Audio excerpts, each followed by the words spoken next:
Yo, what is up and welcome to NinjaGeek Games as we celebrate the first video of Season 3. Before we start, I just want to say a big thank you to everyone who watches and subscribes, as well as designers and publishers who have supported the channel over the past 2 years. New to NinjaGeek Games this season is Tabletop Grudge Match, where I select 2 games that have a similar theme, mechanics, IP, and have them go head to head in a tabletop war where only one can be victorious. To do this, we'll look at components, artwork, gameplay, replayability to name a few, and you can all comment on whether you agree with my decision or you think I've gone tabletop crazy. Let's see our matchup. In the red corner we have Proving Grounds, a real-time dice game with a gladiatorial theme facing off against Warp's Edge in the blue corner, which is a space-themed bag builder. Both games sit comfortably in the lightweight division and are from Renegade Game Studios' Solo Hero series, so if you are a keen solo gamer, don't go anywhere. Proving Grounds is set around Mayor Strongheart, wrongly accused of murder, who must prove her innocence through trial by combat by rolling and assigning a pool of dice within a specified time limit, where if you defeat 8 enemies you win the game. Warp's Edge takes you into the cockpit of a starfighter where you must defeat an alien mothership surrounded by fighter ships. If you defeat these smaller ships, you gain more tokens to put into your bag, as well as being able to purchase them. That gives you more options and turns in a round to reach your goal. For small box games, you get quite a lot of content in both. Proving Ground contains mostly cards and dice and has a really cool encounter board for the base game. It also offers optional modules that can be implemented that include more cards as well as tokens, but I'll discuss these later. For Warp's Edge, there are loads of tokens, cards, player and mothership boards, as well as 2 awesome token trays used for both storage, as well as forming a market or reward area used in the game. I think the artwork for Warp's Edge is better than that of Proving Ground. The tokens are a little simplistic, but the cards and playboards are really nice. Whereas for Proving Grounds, the art is a little bland and not as eye-catching, and each game actually uses a different illustrator. So let's get to the heart of it. How do they play? Well, both are simple to learn, with the rulebook for Proving Grounds having a lot more examples of gameplay, which I like, but both give a good overview of card and board anatomy as well. As for gameplay, Proving Ground has 2 main phases. First, you have 60 seconds to roll your pool of dice, and during this time you'll need to sort these dice into singles or sets of same numbers. You'll have to assess your rolls quickly because you can only re-roll the sets that may then create new sets and singles and allow further rolling. During this time you'll need to refer to the encounter board where enemies are laid out to determine what dice are needed and where to attack enemies. Now, card slots around the encounter board are numbered 1 to 6 and each contain a single enemy. Once you've completed the roll phase, you'll need to assign all dice to the encounter board, matching the face values of dice with the number on the encounter board. If any enemies are assigned a single dice, then you've missed the parry or been caught off balance and you must move a battle marker down the enemy's health track, and this could cause you to suffer a wound. However, if you are able to assign sets of dice, you've managed to strike an enemy and you move the marker up the enemy's track.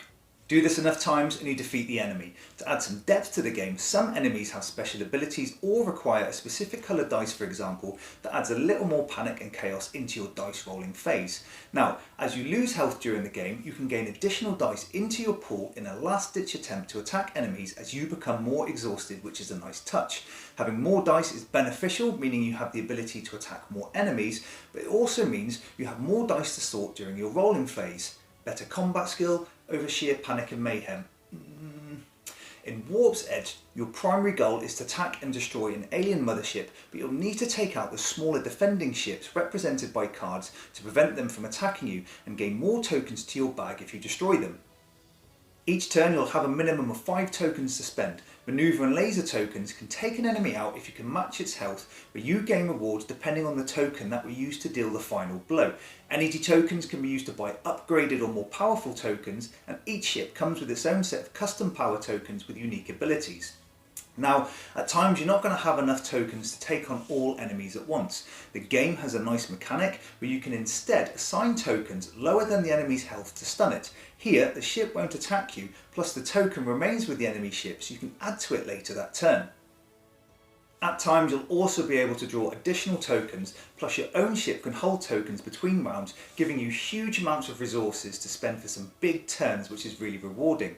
The motherships all have multiple sections to attack, as well as unique abilities that affect setup or gameplay, and if you can destroy them, you win the game. Both games are fast-paced and offer a challenging and rewarding experience. In Warp's Edge, the number of tokens in your bag increases during the game, making subsequent turns longer, but then that brings out the more powerful enemy ships that become more random as the game progresses. You'll also gain skills during the game that are activated using your tokens, and what I like here is that tokens can just sit on them until ready to activate. But in Proving Grounds, you have this real sense of panic when rolling, desperately trying to rid yourself of singles while actively assessing skills and health of 6 enemies at once that incorporates a fantastic push your luck element within the rolling phase. What's more, Warp's Edge has 3 different motherships with vastly different abilities and double-sided boards that all attack in weird and wonderful ways. You also have 4 fighter ships to select from, each with different shield and hull values, cargo holds for storing excess tokens and unique ability. You'll also start the game with a random skill and gain more as the game progresses, as well as creating different enemy decks for each game. Proving Grounds doesn't have this variability within the base game.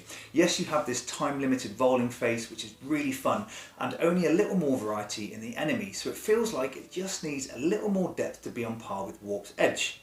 And now for the sucker punch. It does. Proving Ground allows you to add up to 6 additional modules in any combination to expand choices and challenges. You can bring in a dragon to increase your pool with a special dice, chariots that require dice from your pool or they result in some detrimental effect, and inspiration cards that give you a special ability to make use of. Enemies can now gain shield tokens that must be destroyed before damage can be dealt to them, and conspirators alter a game effect for a round in some way.